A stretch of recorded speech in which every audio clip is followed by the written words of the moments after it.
All right, if we take a look at the layers panel in this particular document, you see I've got a bunch of layers already created, and they have these file names that I'm not really happy with. Lily.jpg, mix.jpg, and so forth. I want to change the name of a layer. Now to do that, you simply double click on its name in the layers panel. That turns that into an edit field. And I'm going to go ahead and just type over that selected text, or I can just use my arrow key on my keyboard to go to the end of the layer name. You can see the cursor is there now, and I can just delete the .jpg part of that layer name. To finalize or lock in that layer name, just press the Enter key on your keyboard, and that will be final. We can go ahead and double click on all these layer names and just edit them very quickly. And again, double click, change it to an edit field. I'm going to go ahead and delete those characters and quickly rechange those names. All right, there's the Dahlia layer. Same thing with the layer here. Now this is a special layer. This is a layer group. So that's the name of the group of layers. If I turn down the disclosure triangle, or technically known as the twisty, if I turn down the twisty, you'll see there's a bunch of layers there as well. I'm going to go ahead and close that again by clicking on the disclosure triangle. And if I want to change its name, again, you just double click. We'll go ahead and highlight the characters we don't want and hit delete. And then same thing with these last two layers. We'll go ahead and get rid of their names by double clicking.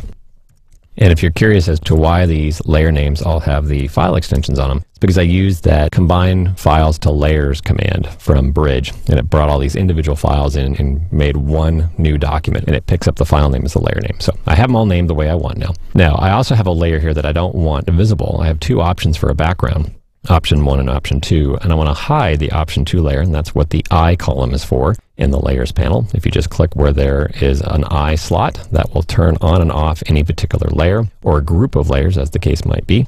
Now you can't see the group of layers because it's behind some of these other layers, and we'll cover that in a little bit. If I want to create a new layer, you just need to decide where you want the new layer created. It's always going to be added by default above the layer that you have selected in your layers panel. So if I want a new layer at the very top, I'm going to click on the Lily layer to select it. And then if I click on the new layer icon at the bottom of the layers panel, I get new layer 1. Now, layer names are actually very important, especially if you're handing off files to other people who are going to work on your particular project there and take it to the next level, or do something with it. Names like layer 1, layer 2, layer 3, copy of layer 1, copy 2 of layer 3, those layer names aren't very helpful. I'm going to undo this, Command Z, Control Z, to undo the creation of that new layer.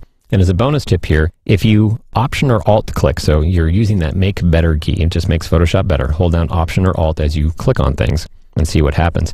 If I Option or Alt click on the new layer icon in the layers panel, this gives me a chance to name the layer as I create it. So you typically want to give your layers contextual names. I don't actually know what I'm going to be doing with this layer here, so I'll just call it random, but you get the idea.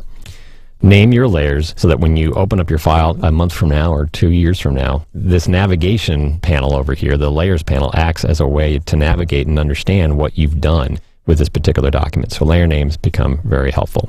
Again, by default, if you just click on a new layer icon at the bottom of the layers panel, you just get blank layer 1, layer 2, layer 3, and so forth. Option or Alt click on the new layer icon and give your layers names as you create them. Now, when it comes to deleting layers, you can simply select the name of the layer in the layers panel and hit your delete key.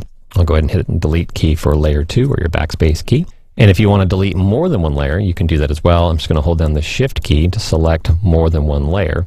If I want to select a layer that's not continuous here, like if I want to select mixed as well, if I hold down the shift key, what that's going to do is going to select everything between the last selected layer and the layer I clicked on with the shift key down. So I don't want to do that. I want to Command or Control click to do what's called discontinuous selection. So here I can select any layers that I want, regardless if they're touching or not, or next to each other in the list here.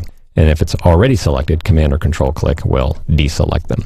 All right, so I have my 2 layers that I want to get rid of. I can delete multiple layers. It just deletes what's selected in the layers panel. Again, I'll hit the Delete or Backspace key, and I've deleted those layers from the list. So pretty basic stuff, but stuff you got to kind of understand and know right up front to start working with layers successfully.